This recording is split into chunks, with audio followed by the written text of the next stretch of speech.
एक मान्यता है तब तक एक दूरी बनी रहती है, और उस दूरी के कारण ये बात दिखाई नहीं पड़ती कि यहाँ एक ही है, वही है, उसके अतिरिक्त कुछ नहीं है। ये बात इतना चिख चिख कर कहते हैं जानने वाले, अनुभव से कहते हैं वह, लेकिन समझ में नहीं आती, पकड़ में नहीं आती। उसकी वजह यही है कि मान्यता कुछ और है। बस वो मान्यता ध्यान के माध्यम से गिरती है, समाप्त होती है। जितना ध्यान गहरा होगा वो मान्यता टूटेगी, समाप्त होगी, और बात साफ होने लगती है। तब तक ये बेचैनी कायम रहती है। दूरी दिखाई पड़ती है, हालांकि दूरी है ही नहीं। द्वैत दिखाई पड़ता है, हालांकि द्वैत है नहीं। बस यही पीड़ा है, एक झूठी मान्यता के कारण। वो मान्यता टूटनी बहुत ही बहुत आवश्यक है, और वो अनुभव से ही टूटती है। ध्यान उसी अनुभव में प्रवेश करवाता है,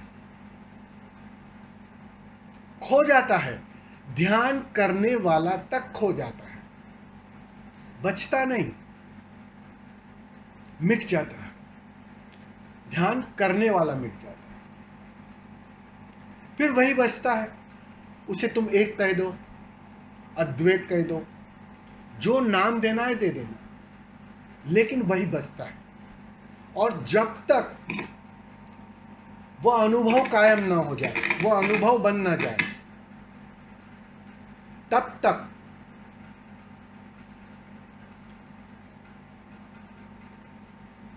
जीवन पीड़ित रहेगा।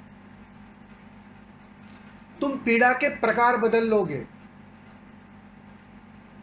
खूंटियां अलग अलग तुम पकड़ लोगे,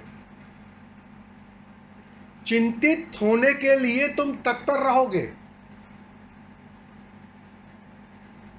क्योंकि जब तक वो उससे मिलन नहीं होता, उसके तुम आलिंगन में खो नहीं जाते, तुम बचते नहीं, तब तक ये पीड़ा जारी रहती है। और ये पीड़ा तुम अपने हाथों से चुनाव करते हो, तुम ही मांगते हो,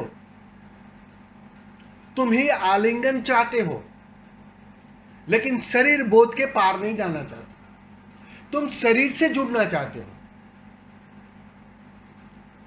तुम्हें लगता है कि उससे आकार और आकार से मिलन हो जाएगा, जो संभव नहीं है। तुमने देखा संभोग, सभी ने जाना है। संभोग में होता क्या है? हम कोशिश करते हैं कि शरीर के माध्यम से एक क्यों ना हो जाए, कोशिश बहुत करते हैं। क्षणिक स्वाद भी मिल जाता है, मिटने का स्वाद, अहंकार के खोने का स्वाद, भले क्षणिक सही मिलता है, लेकिन जिस ठहराव को तुम चाह रहे हो कि ये स्वाद जाए ना,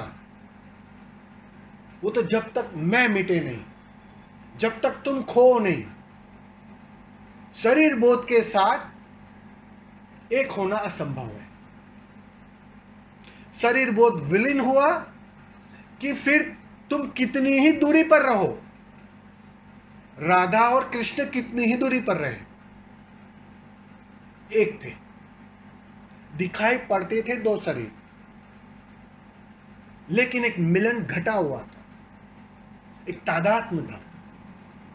क्योंकि वो जो मान्यता थी ना कि मैं हूं, वो गिर गई थी, वो समर्पित हो गई थी, वो विसर्जित हो गई थी।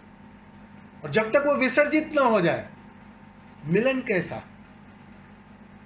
ये दो बाकी सब मिलन झूठा मिलन है, बस तुम्हारे संभोग जैसा, क्षणिक, तृप्त न कर पाएगा तुम्हें। तृप्ति तो मिलेगी ही तब जब तुम खो जाओ।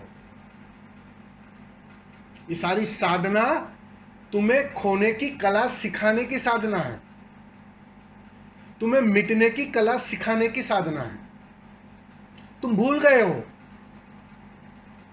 खोना भूल गए हो। बस सारे गुरु कहो, सारे जागृत पुरुष कहो, चाहे सारे बुद्ध कहो, वो याद दिलाते हैं कि भैया तुम मिटो तो बात आसानी से बन जाएगी। पढ़ने ना पड़ेंगे शास्त्र, सुनने ना पड़ेंगे शास्त्र, चुटकी में बात बन जाएगी। शर्त इतनी ही है, तुम्हारी खोने की तैयारी, और तब तक वो तृप्ति न बने। इसलिए शरीर से हम बहुत कोशिश करते हैं, करीब रहने की कोशिश करते हैं, प्रेमपूर्ण रहने की कोशिश करते हैं, आलिंगन में रहने की कोशिश करते हैं, लेकिन पीछे एक अतृप्ति बनी रहती है। तृप्ति अगर चाहिए, इस तृप्ति को ही मुक्ति कहा है, कि जहां मांग न बचे, जहां मांगने वाला न बचे, उसी को मुक्ति कहा। तो उस मुक्ति के लिए बस तुम्हें थोड़ा ध्यान से गुजरना पड़ेगा, वो ध्यान तुम्हें उसी मुक्ति पर ले आएगा। ये उसका परिणाम, ठीक है। तो थोड़े प्रश्न ले लेंगे और उसके पश्चात हम विधि करेंगे।